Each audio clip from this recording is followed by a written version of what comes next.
Good morning, students. Adutha university question is find the KL of where f is equal to e raised to xy into I minus 2 cos y into j plus sin 2z into k. This February 2023 രണ്ട് മാർക്കിന്റെ question ആയിട്ട് 2015 സ്കീമിൽ സ്റ്റുഡൻസിനോട് ചോദിച്ചതാണ്. ഈ ഒരു ക്വസ്റ്റനിൽ നമ്മൾ കണ്ടുപിടിക്കേണ്ടതാണ് KLF ആണ് കണ്ടുപിടിക്കുന്നത്. KLF കാണാനുള്ള ഫോർമുല എന്താണ്? ഡെൽ ക്രോസ് എഫ് ആണ്. ഡെൽ ക്രോസ് എഫ് എങ്ങനെയാ കാണുന്നത്? I J K. Then dou by dou x, dou by dou y, dou by dou z. Then I യുടെ കോഎഫിഷ്യന്റ് എന്താണ്? e raised to xy. Y j യുടെ coefficient എന്താണ്? -2 cos y. K യുടെ coefficient എന്താണ്? sin 2z.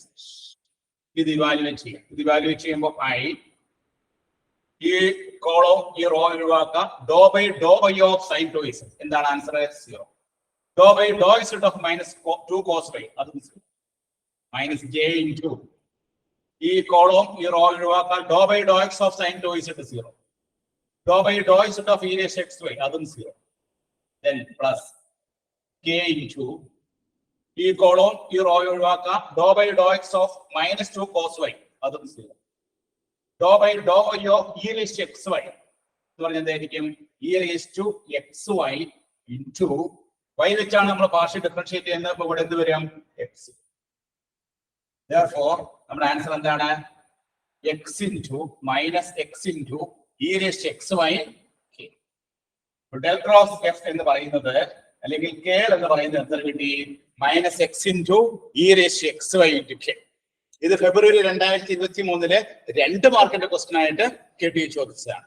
ഈ ഒരു problem നമ്മൾ workout ചെയ്യാനായിട്ട് നമ്മൾ എന്താണ് അറിഞ്ഞിരിക്കേണ്ടത്? KLF കാണാനുള്ള ഫോർമുല എന്താണ്? KLF കാണാനുള്ള ഫോർമുല ഡിറ്റർമിനന്റ്. ഫസ്റ്റ് റോയിൽ I J K, സെക്കൻഡ് റോയിൽ do by do x, do by do y, do by do x. Third റോയിൽ എന്ത് എഴുതണം? ഐയുടെ കോഎഫിഷ്യന്റ് എഴുതാം. സെക്കൻഡ് റോയിൽ എന്ത് എഴുതണം? ജെയുടെ കോഎഫിഷ്യന്റ് എഴുതാം. തേർഡ് എലമെന്റ് എന്താണ്? കെയുടെ കോഎഫിഷ്യന്റ് എഴുതാം. അപ്പൊ നമ്മൾ എഴുതുമ്പോൾ e raised to xy -2 cos y sin 2z. അതിനുശേഷം നമ്മൾ എന്ത് ചെയ്യണം? അത് സിംപ്ലിഫൈ ചെയ്യുമ്പോൾ നമുക്ക് ഡെൽ ക്രോസ് എഫ് അല്ലെങ്കിൽ KLF കിട്ടുന്നത് എങ്ങനെയാണ്? -x into e raised to xy into k. ഈ സെയിം പ്രോബ്ലത്തിൽ തന്നെ നമുക്ക് വേണമെങ്കിൽ ഡൈവർജൻസ് എഫും കണ്ടുപിടിക്കാം. ഡൈവർജൻസ് എഫ് കാണി എന്താ ചെയ്താൽ മതി? ഡെൽ ഡോട്ട് എഫ് ഉപയോഗിച്ച് ഡൈവർജൻസ് എഫും കണ്ടുപിടിക്കാം. ഇവിടെ ചോദിച്ചിരിക്കുന്നത് എന്താണ്? KLF ആണ് ചോദിച്ചിരിക്കുന്നത്. ഏത് വർഷം ചോദിച്ച ക്വസ്റ്റൻ ആണ്? ഫെബ്രുവരി 2023 2 മാർക്കിന്റെ ക്വസ്റ്റൻ ആയിട്ട് 2015 സ്കീമിൽ സ്റ്റുഡൻസിനോടാണ് ഈ ക്വസ്റ്റൻ ചോദിച്ചിട്ടുള്ളത്. ഇവരെല്ലാവരും നോട്ട് ചെയ്തെടുത്തോളൂ കേട്ടോ.